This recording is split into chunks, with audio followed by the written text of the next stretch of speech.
چې څوک په دې طریقې باندې د سورۃ القریش تلاوت کوي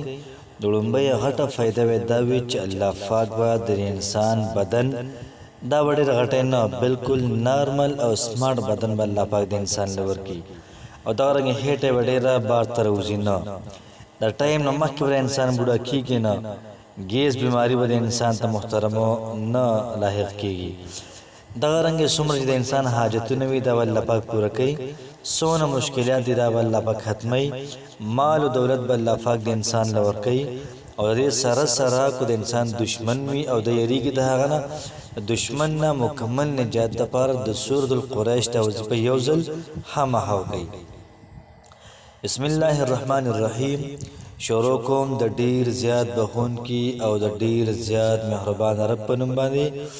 هغه ذات چې د ازمکه پیدا کړي د اسمانونو پیدا کړي جهنمونه جنتونه محترم پیدا کړي او دا ټول کائنات او انسانانو پیدا کړي دي او درود شریف په نبی مصطفی صلی الله علیه و آله وسلم باندې د هغه په آل باندې په صحابه باندې نن چې محترم زمان کومه وظیفه را د سورۃ القریش وظیفه را او په دې ترتیب باندې په دې طریقې باندې چې څوک محترم دا وظیفه کوي نو الله پاک به د انسان ته به انتها اجر او ثواب ورکړي الله پاک به انسان ته دنیاوي فائدې ورکړي او د غرنګ د آخرت فائدې به الله پاک د انسان ته ورکړي څنګه باز زورونو او باز خوند ځان په ورزشونو باندې غرق کو سار نواله وها پر لګي یا 2 غنټه یا 3 غنټه روزانه پرمننت محترم دی ورزش له دی ورکړي وي او خپل جسم دا وي موږ سمارټ کو ټیک د ورزشم کوي هور سره سورۃ القریش ته وظیفه کوي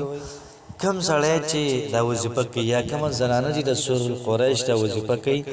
دا غوي هټه محترم دا بار نه روزي بده ونه کوي بالکل سمارټ سلیم بدن محترم دا غوي نو کوشش کول پکار دی هغه کسان چې دا غوي هټه بار راوتوي د سورۃ القریش ته وظیفه تاسو کوي ان شاء الله العزیز الله پاک به تاسو هټه دا محترم دن لګي تغرنګ فرمایي چې کوم سړی د سورۃ القریش تلاوت کوي دا سړی به د ټایم نه مخکې نه بوډا کیږي موږ دا کوشش کوو چې را داسې سومو کو مخبانه یا داسې سوکو ورش دې لپاره حل کوي چې رمنګا بوډاګان نه کوي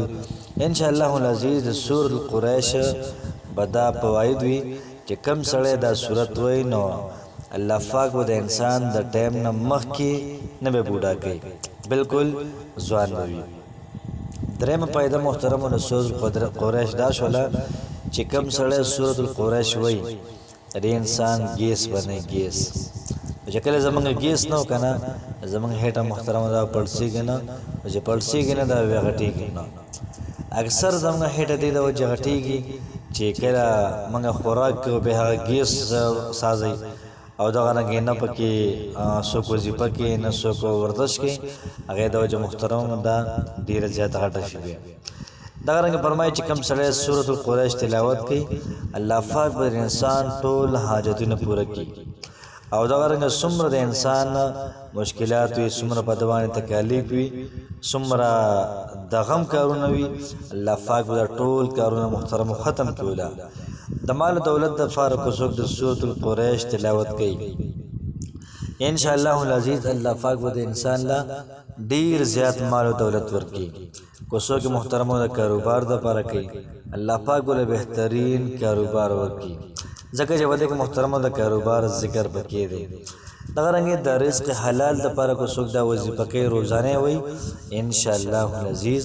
الله پاک به د بهترین زنه محترمو بهترین رزق دا بل ورکړي دغه رنګ فرمایي کو رچا دشمن یو د دشمن نه یریږي چې کوم سړی سورۃ القریش وي او امنهم من خوف کم سړی د سورۃ القریش تلاوت کوي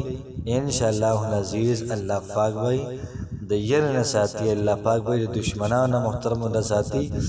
اخکل پر سکون زندگی محترم دا وته رہی وظیفه دا سره د وظیفې نه مخکې دا چې کله موږ سات کې چیس کو یا دا غرنګ د غرمې روټي خو د مازیګر چې یا د غرنګ ماهام روټي نو لوک شان یو قطت را بیلوي او وړه پټی ته کوي او بر چکم دا مرغۍ ګرځي د کمرې په سر باندې یو ځای محتس کې هغه در څخه لګي ورچوي د ګرمۍ موسم دی دغه مرغو ته ځای په ځای باندې اوبه کېدی په کنډولونو کې یا دغه رنګې چا که کنډول نه وي جام کېدی جام چا کره نه وي دا بوتل پټ کې بوتل د یخ چې کوم دی دغه رنګې بوټو کې زوړن کوي یا د کمرې د پاسه سوري ځای ته کېدی چې دا مخلوقات راځي او دغه اوبه څښي او دغه رنګې دغه دانې خوري یا دغه رنګې د روټۍ دا بوټي خوري نو په دې ذریعه باندې محترم او رزق د انسان ډیر زیات سیوا کیږي کم سړی الله پاک بندګانو باندې رحم کوي الله پاک مخلوقات باندې رحم کوي الله پاک په دوی باندې رحم کوي د رزق حواله سره د سورۃ القریش د وظیفه ډیره زیاته پاورفل ده محترم وظیفه دا سره چې کله موږ د وظیفه کول غواړو موږ با او د شاردامو کو بیا ول هغه نماز اول سپری درود ابراهیم وایو بیا ول هغه نه بعد